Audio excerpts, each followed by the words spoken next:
Excel Techno School, Guruvayanikere, Venuru. Admission open now. ಇದರಿಂದ ಎಲ್ಲ ಇಲಾಖೆಗಳಲ್ಲೂ ಯಾವುದೇ ರೀತಿ ಅಭಿವೃದ್ಧಿ ಕಾರ್ಯಗಳಾಗ್ತಾ ಇಲ್ಲ. ಆರೋಗ್ಯ ಇಲಾಖೆ ಅಂತೂ ಪೂರ್ತಿ ಮೆಡಿಸನ್ ಇಲ್ಲದೆ ಕೊರಗ್ತಾ ಇದೆ. ಇನ್ನು ಕಂದಾಯ ಇಲಾಖೆ ಅಂತೂ ದಿನ ಪತ್ರಿಕೆಯಲ್ಲಿ ನಾವು ನೋಡ್ತೀರಷ್ಟೇ. ಆ ಹೊಸ ಯೋಜನೆ, ಈ ಹೊಸ ಯೋಜನೆ ಅಂತೇಳಿ ಯಾವುದು ಇಂಪ್ಲಿಮೆಂಟೇ ಆಗಿಲ್ಲ. ಈ ಖಾತಾ ಅಂತ ಮಾಡಿದ್ರು. ನೀವು ಈ ಖಾತಾಗೆ ಮಿನಿಮಮ್ 12,000ದಿಂದ 30,000ದವರೆಗೂ ಲಂಚ ಕೊಡ್ದಿರ ಯಾವುದು ಈ ಖಾತಾ ಆತತೆ ಹೇಳಿ? ಎಲ್ಲಿ ಆಗ್ತೈತೆ? ಇಡೀ ಕರ್ನಾಟಕ ನಿಮ್ಮ ಪೇಪರಲ್ಲಿ ಇದ್ದಿದ್ದು ಡಿಜಿಟಲ್ಗೆ ಹೋಗೋ ವ್ಯವಸ್ಥೆ ಆಟೋಮೆಟಿಕ್ಕಾಗಿ ಇಲಾಖೆನೇ ಮಾಡ್ಬೋದಾಗಿತ್ತು. ಜನಗಳನ್ನ ಕರೆಯೋದು, ಜನಗಳನ್ನ ಈ ಖಾತಾ ಮಾಡಿ ಏನೋ ಒಂದು ದಾಖಲೆ ತಿದ್ದಕ್ಕಾಗಲ್ಲ. ಅದೆಲ್ಲ ಸರ್ಕಾರ ಮಾಡಬೇಕಾಯ್ತು. ನಾನು ಕಂದಾಯ ಸಚಿವನಾಗಿ ಕೆಲಸ ಮಾಡಿದ್ದೀನಿ. ನೀವು ಕನ್ವರ್ಟ್ ಮಾಡಬೇಕಾಯಿತು. ನಮ್ಮ ಕಾಲದಲ್ಲೇ ಅದನ್ನು ಡಿಜಿಟಲೀಕರಣ ಮಾಡೋ ಅಂಥದ್ದಕ್ಕೆ ಆದೇಶನೂ ಮಾಡಿದ್ದೀರಿ ನಾವು ಹಿಂದೆ. ಅದು ಪ್ರೋಸೆಸ್ ಆತಾಯಿತು. ಈಗ ಈ ಖಾತಾ ಮಾಡೋ ಮುಖಾಂತರ ಲಂಚಕ್ಕೆ ದಾರಿ ಮಾಡಿಕೊಟ್ಟಿದ್ದಾರೆ. ಸಾವಿರಾರು ಕೋಟಿ ನೀವು ಲೆಕ್ಕ ಹಾಕೊಳ್ಳಿ. ಇಡೀ ಕರ್ನಾಟಕದಲ್ಲಿ ಎಷ್ಟು ಬದಲಾವಣೆಗಳಾಗಬೇಕಲ್ಲ ಈ ಖಾತಾ. ಇದಕ್ಕೆಲ್ಲ ಹಣ ಇಲ್ದಿರ ಬದಲಾವಣೆ ಆಗುತ್ತಾ? ನನ್ನ ಪ್ರಶ್ನೆ. ಫ್ರೀಯಾಗಿ ಮಾಡಿಕೊಡ್ತಾರಾ? ನನ್ನ ಪ್ರಶ್ನೆ. ಆಲಿಸದೆ ಈ ಖಾತಾ ಆಗುತ್ತಾ? ನನ್ನ ಪ್ರಶ್ನೆ.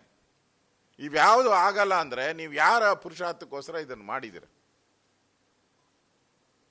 ರಿಜಿಸ್ಟ್ರೇಷನ್ ಎಲ್ಲ ಸ್ಟಾಪ್ ಆಗಿದೆ. ಈಗ ಒಂದು ಕಡೆ ಸರ್ವರ್ ಡ್ರೌನ್ ಅಂತ ಹೇಳ್ತಾರೆ, ಇನ್ನೊಂದು ಕಡೆ ಭೂಮಿಯಿಂದ ಟ್ರಾನ್ಸ್ಫರ್ ಆಗೇ ಇಲ್ಲ ಅಂತ ಹೇಳ್ತಾರೆ.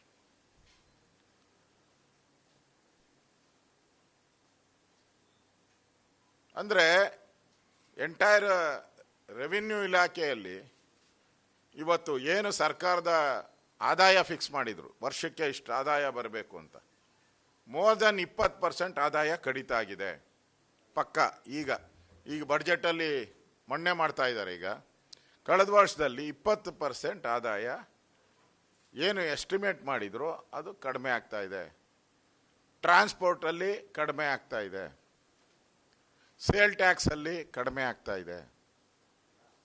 ಇದಕ್ಕೆ ಯಾರು ಕಾರಣ? ನಿಮ್ಮ ಕುರ್ಚಿ ಕಿತ್ತಾಟದಲ್ಲಿ ನಿಮ್ಮ ಅಭಿವೃದ್ಧಿ ಕಾರ್ಯ ಕುಂಠಿತ ಆಗಿರೋದ್ರಿಂದ, ನಡೀದೇ ಇರೋದ್ರಿಂದ ಇವತ್ತು ಅಧಿಕಾರಿಗಳನ್ನು ಮೈ ಮರ್ತಿದ್ದಾರೆ ಎಲ್ಲರೂ.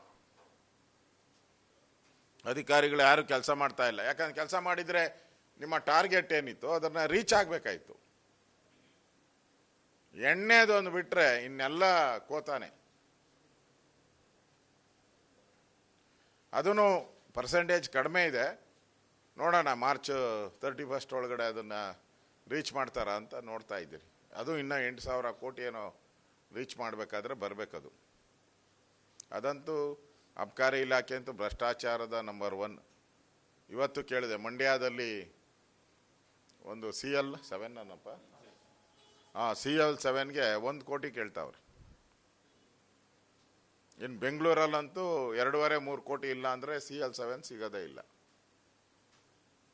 ಕುಡುಕರ ರಾಜ್ಯ ಮಾಡೋಕ್ಕೆ ರಾಜ್ಯ ಸರ್ಕಾರ ಹೊರಟಿದೆ. ಇವರ 5 ಗ್ಯಾರಂಟಿಗೋಸ್ಕರ, 5 ಗ್ಯಾರಂಟಿಯ ಫುಲ್ಫಿಲ್ ಮಾಡೋದಕ್ಕೋಸ್ಕರ ಕುಡಿಯೋದಕ್ಕೆ ಎನ್ಕರೇಜ್ಮೆಂಟ್ ಕೊಡ್ತಾ ಇರೋವಂಥ ಸರ್ಕಾರ. ಮಹಾತ್ಮ ಗಾಂಧೀಜಿ ಆದರ್ಶ ಅಂತ ಪದೇ ಪದೇ ಕಾಂಗ್ರೆಸ್ ಅವರು ಹೇಳ್ತಾರೆ. ಇದೇನ ಆದರ್ಶ ನಿಮ್ಮದು? ವೈನ್ ಸ್ಟೋರ್ಗಳು, ಬಾರ್ಗಳು ಹರಾಜು ಹಾಕಿದ್ದೀರಲ್ಲ, ಇದು ನಿಮ್ಮ ಸರ್ಕಾರದ ಎಡವಟ್ಟುಗಳನ್ನು ತೋರಿಸುತ್ತೆ. ಮತ್ತು ಎಲ್ಲ ಮಂತ್ರಿಗಳು ಕೂಡ, ಮುಖ್ಯಮಂತ್ರಿಯಿಂದ ಉಪಮುಖ್ಯಮಂತ್ರಿ ಎಲ್ಲ ಮಂತ್ರಿನೂ ಕೇಂದ್ರಕ್ಕೆ ಹಣ ಕೊಡೋಕ್ಕೆ ATM ಆಗಿ ಮಾಡ್ತಾ ಇದ್ದಾರೆ. ಯಾಕಂದರೆ ಎಲ್ಲರದೂ ಸೀಟ್ ಅಳ್ಳಾಡ್ತಾ ಇದೆ. ಮುಖ್ಯಮಂತ್ರಿ ಸೀಟ್ ಅಳ್ಳಾಡ್ತಾ ಇದೆ. ಅವರು ಈಗೆಲ್ಲ 5 ರಾಜ್ಯಗಳ ಚುನಾವಣೆ ಇದೆಯಲ್ಲ, ಅಲ್ಲಿಗೆ ಫಂಡ್ ಫೀಡ್ ಮಾಡಬೇಕು. ಡಿ.ಕೆ. ಶಿವಕುಮಾರ್ ಅಂತೂ ಎಕ್ಸ್ಪರ್ಟ್ ಅದರಲ್ಲಿ. ಈಗ ಎಲ್ಲ ಮಂತ್ರಿಗಳು ಅವರ ಸ್ಥಾನ, ಯಾಕಂದರೆ ರೀಶಫಲ್ ಅಂದರೆ ಮಾಧ್ಯಮದಲ್ಲೇನೇನೋ ರೀಶಫಲ್ ಬಂದರೆ ಎಲ್ಲ ಮಂತ್ರಿಗಳಿಗೂ ವಸೂಲಿ ರೇಟ್ ಫಿಕ್ಸ್ ಆಗೋತದೆ. ಈಗ ತಮಿಳ್ನಾಡಿಗೆ ಹಣ ಕಳಿಸ್ಬೇಕು, ವೆಸ್ಟ್ ಬೆಂಗಾಲ್ಗೆ ಹಣ ಕಳಿಸ್ಬೇಕು, ಅಸ್ಸಾಂಗೆ ಕಳಿಸ್ಬೇಕು, ಕೇರಳಗೆ ಕಳಿಸ್ಬೇಕು. ಅದಕ್ಕೆ ಕರ್ನಾಟಕದವ್ರನ್ನೇ ಇನ್ಚಾರ್ಜ್ ಹಾಕವ್ರೆ ಎಲ್ಲ ಕಡೆ. ಜಾರ್ಜು, ಡಿ.ಕೆ. ಶಿವಕುಮಾರು, ದಿನೇಶ್ ಗುಂಡೂರಾವ್, ಈ ಥರದವ್ರನ್ನ ಎಲ್ಲರನ್ನೂ ಹಾಕಿದ್ದಾರೆ. ಅಂದರೆ ಕರ್ನಾಟಕವನ್ನು ATM ಮಾಡ್ಕೊಂಡಿದೆ. ಇದೊಂದೇ ರಾಜ್ಯ ಇವಾಗ ದುಡ್ಡು ಕೊಡೋಕ್ಕೆ ಉಳಿದಿರೋದು, ಇದೊಂದೇ ರಾಜ್ಯ ಕರ್ನಾಟಕದಲ್ಲಿ, ಅಲ್ಲ ದೇಶದಲ್ಲಿ. ಇನ್ನೆಲ್ಲ ಪಾಪರ್ ಔಟಿದೆ, ಹಿಮಾಚಲ ಎಲ್ಲ ಪಾಪರ್ ಔಟಿದೆ, ಅಲ್ಲಿ ದೇವಸ್ಥಾನ ದುಡ್ಡು ಬಿಡ್ತಾ ಇಲ್ಲ. ನ್ಯೂಸ್ ಫಸ್ಟ್, ನಿರ್ಭೀತಿಯಿಂದ ನಿಮ್ಮ ಪರವಾಗಿ.